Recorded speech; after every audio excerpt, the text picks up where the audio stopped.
So, Acme Products. Wow, this is a company that's really grown. And so Joe is ready to expand dramatically. And so Acme is going to add a branch office and a retail store at the office. And so we have a new location for Acme Products, a place where people can walk right in and buy their products, and there's point of sale there. And so it's a remote location. So the question now is, how do we connect our locations together? And we introduce a new product here called a router. And so a router you'll see there in the picture. A router is a device that really has two personalities. It has two sides. And this router has a side that's the LAN side. It's the local area for the internal connection. And if you could see the little label, it would just say LAN. And then it has a WAN side, a connection for the outside world. And so this router is going to sit between these two networks.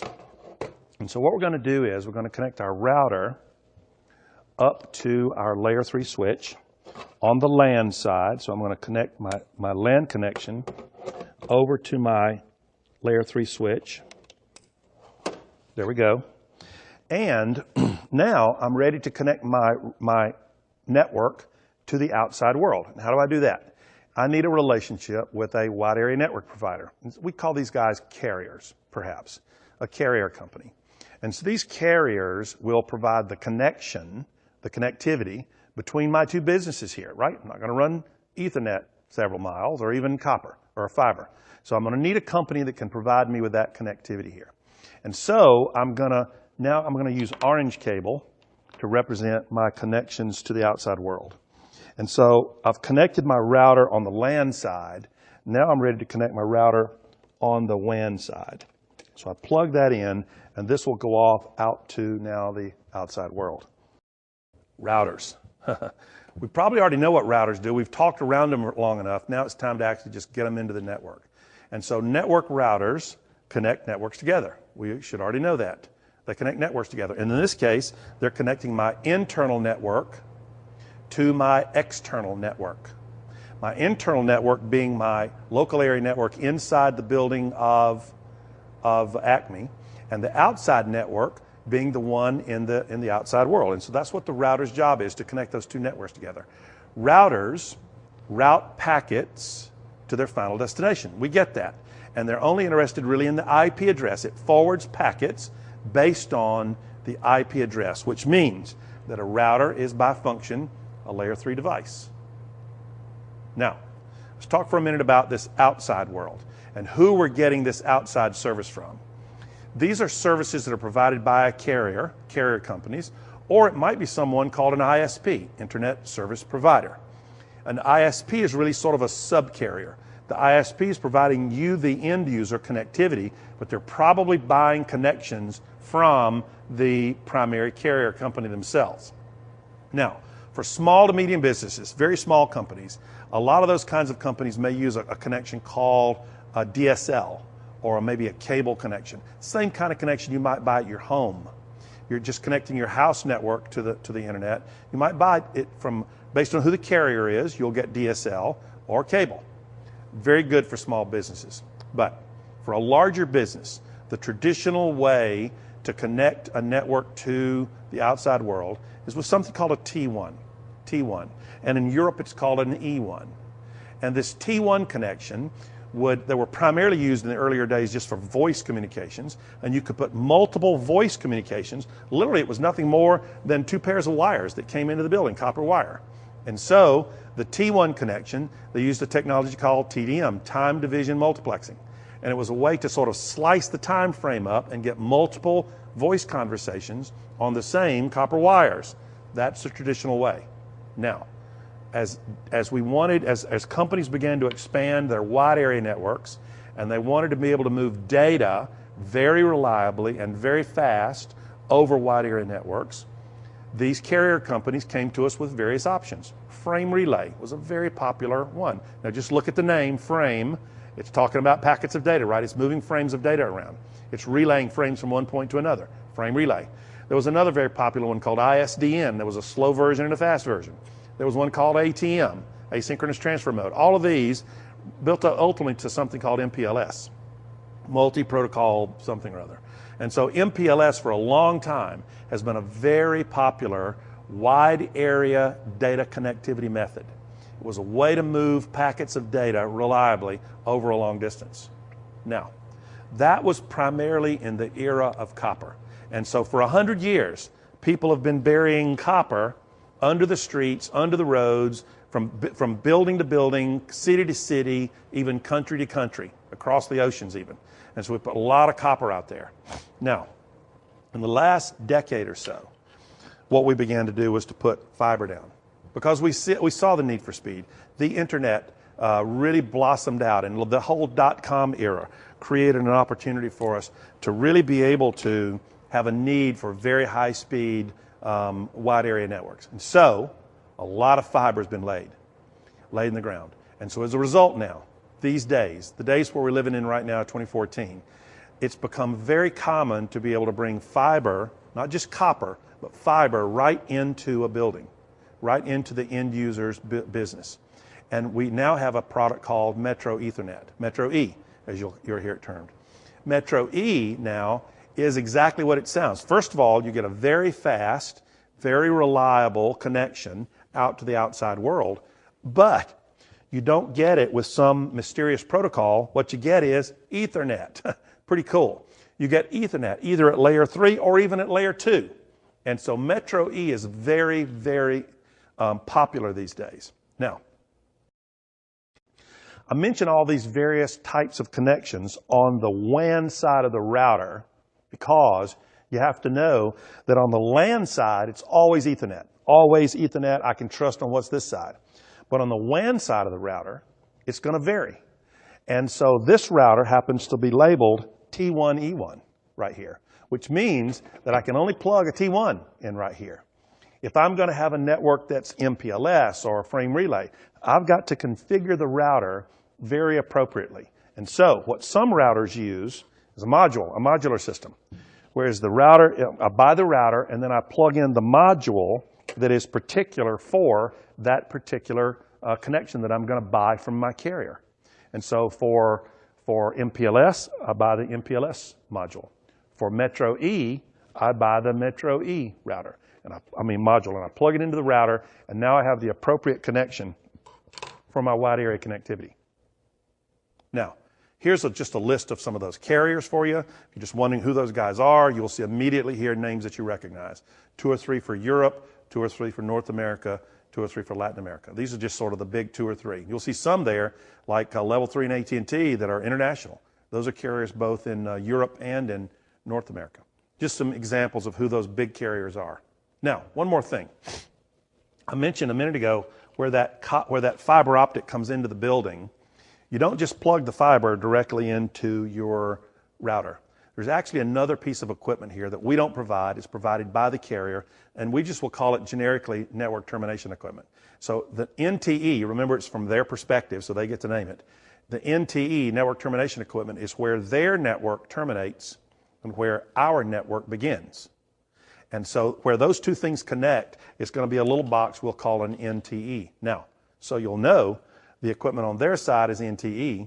All the equipment on our side, from our router all the way into the network, is referred to as customer premises equipment, right? That word again, CPE. And so you may hear the term CPE sometimes referred to as the equipment that's physically in our building. So we want to connect our Acme products network to the internet. So how do we do that? We introduce another piece of hardware to our network called the firewall. Now, the firewall sits between the outside network and the inside network. And so we're going to plug our firewall again has 2 sides. It has a LAN side and it has a WAN side, just like the router. So I'm going to plug into the LAN side, here our firewall, and I'm going to plug that into my router, one of my router ports here. And you'll see now I have my firewall connected to the network, but I now need to connect my firewall to the internet. And so Joe chooses to choose a local ISP to provide his internet connectivity, and so he buys a connection from them. And so we plug our firewall now into their NTE equipment.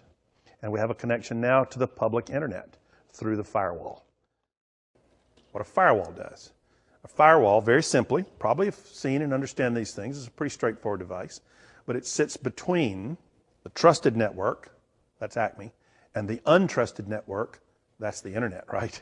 And so people who are on the inside of the network don't need that kind of security. They're physically connected, they're trusted, they're employees. But on the outside, who's on the outside? Everybody. We have everybody out in that public internet, and now the firewall's job is to make sure that it protects against unwanted access. We hear so much about these data breaches and whatnot. It's the firewall that they breach that finally gives them access to all the resources, the disk drive, the storage, the credit card numbers that are on the inside of the network. And so the firewall's job is to protect against unwanted access, but it also allows approved access. Now, how does that work? Susan decides she wants to work from home. And she has a right. Listen, she's the boss. She can decide what she wants to do. She tells Joe, hey, Joe, I want to work from home. Make it happen. And so Joe calls his pro. They bring in, they have their firewall inside. They have their physical connection to the internet on the Acme side. Now all they have to do is connect Susan to the internet on her side. And so she maybe gets a DSL connection or a cable connection.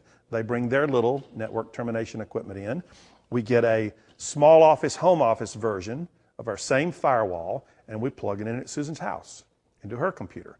And now Susan has access to the internet.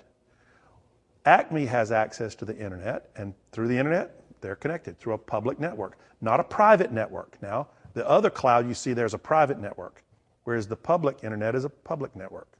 Very different. Private network, I may not need as much security because it's private. It's leased lines. It's secure. It's given to me as I have a lot more security there than I do through a public connection. Now, how does Susan actually make the connection? It's with something called a VPN, virtual private network. Now, a VPN, again, probably a technology you're somewhat aware of, but it creates a tunnel. It's not a physical tunnel, but it's sort of a virtual tunnel through the public network, which is the internet. And it simulates a secure private connection. That's what a VPN is all about. How it works is this, is that the packets that move back and forth between Susan's computer and whatever device she's talking to back at the host, it gets encrypted. So this VPN encrypts the packets, it encodes them, and it uses a key that's only known by each firewall. And so the two firewalls know what the key is, the key to unlock the code. And so here comes an encoded packet. The firewall applies the key, it decodes it, and it's an approved packet. It comes through. If it's a packet that it can't decode with that, it gets rejected and it goes away forever. And so the firewall does its job incorporated with the VPN. And it basically gives Susan the same level of security as if she'd still been sitting upstairs at her desk inside of Acme. That's a VPN. And a VPN is a function of the firewall in most cases. So the firewall is a piece of hardware perhaps, and the VPN is a function of the firewall. They tend to work together. They're both security-related devices. What should I know? We should know about routers. We should know that routers connect networks together. Hello. We know that it forwards packets based on the IP address, and we know that it's a layer 3 device. We also know now that routers are configured for proper carrier connections. We have to know that. On the WAN side, it has to be connected appropriately. Also, we know about firewalls. Firewalls prevent unauthorized network access. VPNs allow authorized network access. See, they're kind of opposite. One prevents and one allows. And we know that VPNs provide a secure network access through the internet, and that's sometimes called a tunnel. It's just a little phrase that describes how that data gets from where it needs to be, where it is to where it needs to be. That's what we should know. So, Susan, Susan, kind of hard to please, we've found out. And so she calls Joe. She calls Joe on her cell phone. Hey, Joe, I'm frustrated with this connection that you've given me here. When I was at work, when I sat at my desk at work, I could look at your Outlook calendar and determine exactly where you were at all times, right? You can see Susan kind of keeps Joe under her thumb a little bit. Susan wants to know where Joe is so that she can pick up the phone, dial a 4-digit extension, and Joe answers the phone. But now she's at home. She loses all that. She's now calling him on the cell phone. Joe, fix this. Joe says okay, calls his pro out, and so they come up with a better solution. So here's what they do at Susan's house. First of all, they give her a new SIP phone. It's the same kind of phone that sat on her desk back inside of Acme. And they give her a video conferencing unit. They put the hardware at her house. But now we have to have a different kind of connection between Acme and the internet. And so first we introduce something called a session border controller, an SBC. It's another box. And so the SBC that you see now sits between the firewall and we have a new connection to the internet called a SIP trunk. SIP trunk, we'll talk about that. And so now we have a new connection and a new piece of hardware to deal with. And so the first thing we have to do is we're going to disconnect our firewall from the outside connection, and we're going to have a different one from the public internet. And we're going to connect our SBC up to our SBC connects to the firewall. And so we're going to unplug this and come right there. So we connect our outside connection, which is our SIP connection, up to the outside world. There's our SIP connection, and we're ready to go with one other exception. We now have to connect our firewall back to the router.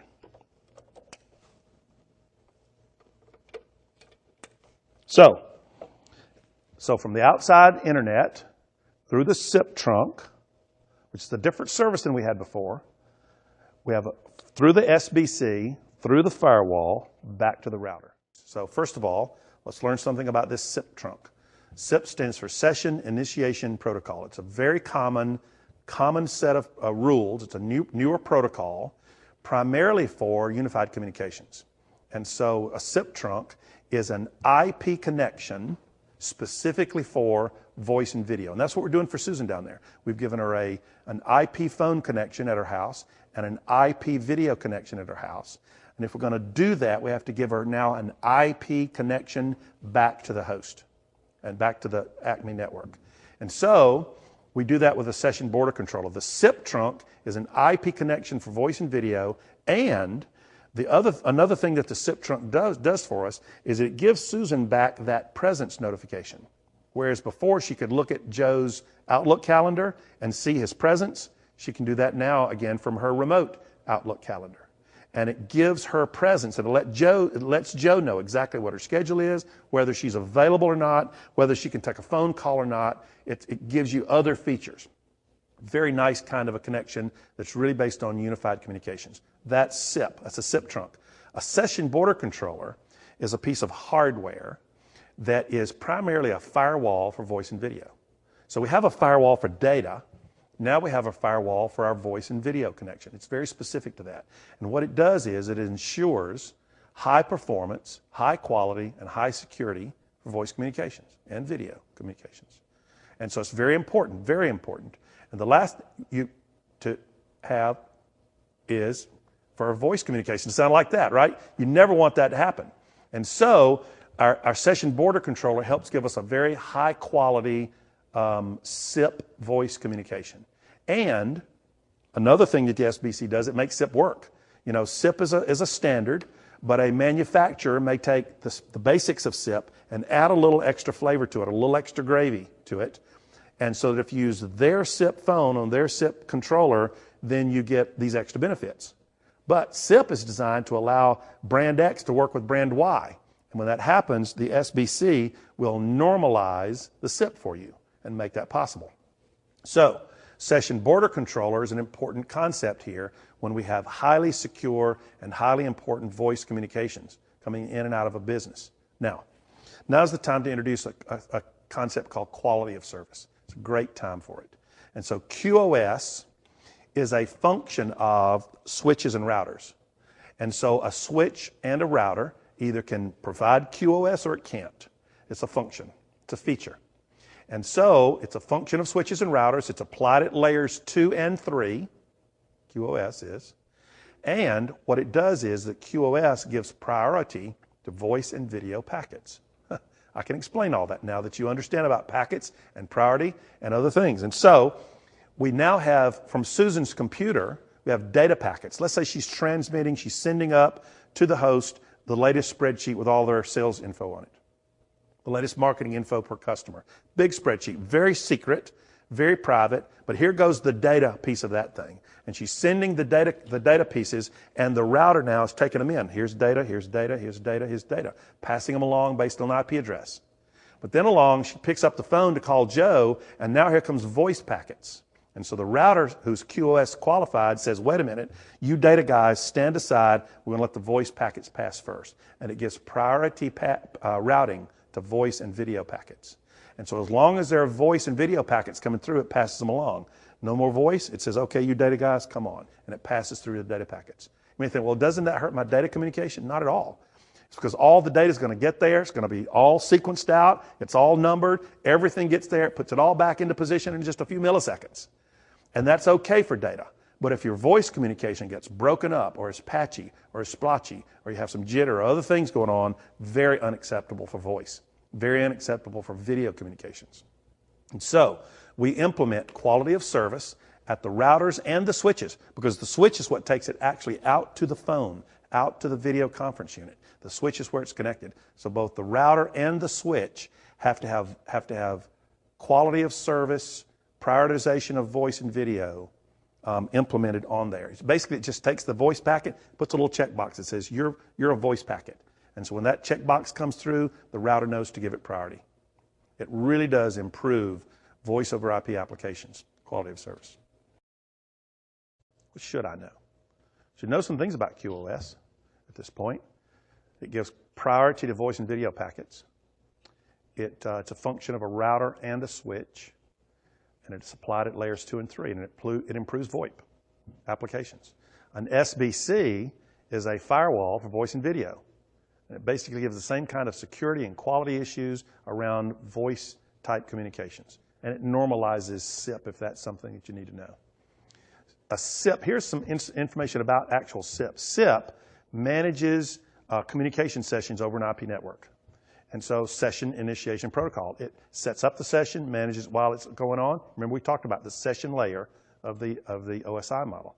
And so SIP does that, and SIP is a standard, which means it allows different vendors' products to communicate together and to provide those special features like presence and other things in a very controlled way. And then, of course, a SIP trunk is an IP carrier connection that provides the SIP protocol for us. And it's very specific to voice and video, unified communications, and it gives that user presence over the network and a bunch of other things. SIP has a lot of various features. So there we are. Wow. There's Acme's network today, 2014. And Susan is finally happy, I think. Susan's finally happy. She's got what she needs, but now Joe's not happy. Because Joe understands that this business is really growing. He's already has plans for another branch office and another retail store someplace else in town. And he's got big plans. And so he looks at his network and he brings in his network professional and says, look, help me take a look at my network. I really want to consider how we can make this thing better. Because honestly, it's kind of cobbled together over time. That first switch I bought way back when is still sitting out there doing its job down on the first floor of our home office. And so the Network Pro comes in and they take a close look, and there it is. There's all the network functions, the network products, the network hardware, all the connectivity. And honestly, it's kind of cobbled together. It's kind of just cobbled together over time. And so you may think, well, golly, couldn't we do better? Yes, we can. And so the Network Pro gives Joe some options here. So here's an option. So you'll notice a while ago we had a switch on the first floor, a switch on the second floor, another switch for access points, and that layer 3 switch standing there. Well, the new design gets rid of 2 complete pieces of hardware, moves the layer 3 switch upstairs, because it's a switch and a layer 3 switch, and it connects the VLANs together, and we connect our access points to whatever appropriate switch is close to. Now that's an alternate design that would give us less hardware, less to manage, less to go wrong. You may think, well, why didn't we do that to start with? You could have, but networks are rarely built that way. Most of the time, networks get built just the way Joe and Susan's network was, which was from one little bit. It gets cobbled together over time. You add and build and grow based on the network hardware that you have. But this is a pretty good alternate design for the networking fabric back at the home office. Now, let's take a look here. So the next thing that the Network Pro does is right there in the middle. You know, a while ago, before we had a router box, a firewall box with VPN, and we had an SBC. Now, the Network Pro says, look, we can put all of those things into one box. It's called an all-in-one, right? It's an all-in-one box. It's a router, firewall, VPN, SBC, all in one box. And it really simplifies the operation now, and really good for a company the size of Joe and Susan's today. The next thing he does is the same thing down in the branch office and at Susan's house. Puts an all-in-one box down at the retail store. And at Susan's house, he brings in this box with a router, a firewall, a VPN, and the Wi-Fi, all in one nice little clean box. So we start to consolidate these devices now across the network. Finally, the Network Pro says, look, you have these two carrier relationships. Honestly, that's not very wise. We can consolidate those into one carrier relationship. And that one single carrier can give our simple connection down to Susan for her internet connection. That one carrier can give us the connection for the retail store, and it can give us our SIP trunk and our data trunk back for the main router back at the home office. Very straightforward, much simpler network that you see right there. And it would take some time to implement that over and some expense, but ultimately you have a much better network, much easier to maintain, even faster, slicker, much nicer. And that's how the network might actually look. So far, we've been building this network in this sort of stack on the table here. And honestly, a lot of networks back in the back room look just like this. Some of them even not this clean because I've used nice color coding here and it's pretty easy to see for us here with the labels and such. But the way most reasonable data centers are built, they're built around these data racks. They're called 19-inch racks. You know why? It's because they're 19 inches wide, that's why. And so we have this 19-inch rack, and if the rack has doors on it, it might be called a cabinet. Okay, so it's a cabinet with doors. But let's strip off the doors and let's load this rack up for a minute. Let's see how we actually rack and stack a network just like this one. You start off with your endpoint switches. So there's two 48-port, 100 megabit per second data switches. That's where all of your endpoints are going to plug in right there. Then right above it, we put our backbone switch. That's a gigabit switch by itself. Fewer ports, right above it, different. Then we have our router. It's maybe that all-in-one router that includes all of our security and our outside connectivity. There's our wireless controller for the wireless network. Here's a 1U server and a 2U server. And so U's stands for units. It's a unit of measurement in height. And you just need to know how many U's you have available and how many you're using so that you can fill the box up appropriately. That's really all. Gives you a way to sort of measure your cabinet vertically. 1U, 2U, even 4U. And so there's a couple of servers. Here's our storage device. Remember our NAS. And all of these devices now plug into one of the appropriate switches above. There's our UPS, uninterruptible power source. And of course, it plugs on one side into the power source, and on the other side, all of these boxes up above plug into it. They all plug into the UPS. And ultimately, the network really looks kind of like that. You have all these wires that go off in the various directions. Now, in the network that I've designed right here, if the power goes out in the building, we have a complete power outage, and the UPS kicks on, the battery keeps all of those devices in that stack up and running. Now, what about the phone on my desk? So the lights go out, I'm in the complete darkness, I pick up my phone to call IT. Does my phone work? Okay, does the phone work? Is it connected to the UPS? Yes, it is. How? PoE, right? Power over Ethernet. And so the phone has power because the switch has power.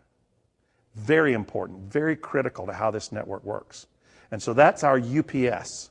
Now, a more reasonable stack might look like this, where you put all of your sort of core technologies, those critical servers and critical storage devices in one box together. They have multiple UPSs. They have that big gigabit backbone switch at the top, and we connect them across the top there, maybe with a very fast 10 gigabit SFP kind of connection. And that's the way networks get built. Now, is all network hardware built for racks? And the answer is no. No, there are some that look like this. And so there's a standalone, what we might call a tower server, stands upright, right? It's kind of a vertical thing. Now, could you put a tower server in a rack? Yeah, you put a shelf in there and stick it in. Doesn't really fit, but there it is, it'll work. But these things are really meant to sort of sit on a tabletop like we have here. And so you can have tabletop standalone switches and routers. And that's what you see, kind of some of these things, because they don't quite look like they would fit in a 19-inch rack, which is about that wide. Now, these switches look like they're just about right for a 19-inch rack.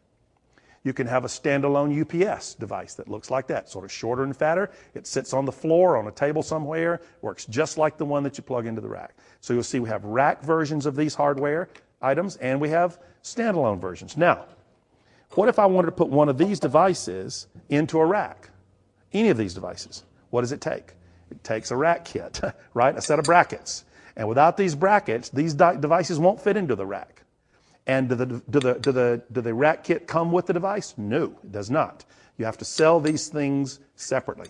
And so the question might be, are we going to mount this switch in a rack, 19-inch rack? Yes. Okay, then. Then you're going to need the rack kit that comes along with it. Items sold separately. What should I know? Here we are at the end. I'm not going to read all this for you because by now these are just reminders. And these are little short elevator speech kind of answers to what does a network switch do on a network router. You'll see these things. I won't say them all again. I've said them way too many times. So we'll see from this little grouping here, network switch and router, we'll see layer 3 switch, what it's for. We'll see VLANs and 2 on wireless networks, the basics of wireless networks, and then those wireless implementation rules. Here we'll see power over Ethernet, some of those PoE questions. Ethernet, we'll see storage, carrier services, VPN and firewall, those are both security related. And we see SIP and SIP trunks. We see SBCs and QoS, lots of acronyms, hope you've learned them. We'll see all-in-one devices and 19-inch racks with UPS. This is our reminder. You can always go back to these little cards here and be reminded of just exactly what it is that we've learned over these 3 or 4 hours together. In the material that you've downloaded or you have a hard copy of in your hand, then you've got some material in the back of the book, and you're going to see a whole list of network vendors. It's kind of a who makes what perspective. So you'll see the vendor, you'll see the network hardware that they provide. They may sell other things, and I've just listed as other things. So you'll see all the network vendors that we have here, and you'll be able to see sort of who makes what. You'll be able to see back there a comparison of the actual OSI stack and the TCP/IP stack, if that really matters to you, but just know that one's based on the other. They're highly related. You'll see transmission schemes, Wi-Fi protocols. There's a sort of a topic going around these days called SDN, software-defined networks. It's crazy complicated.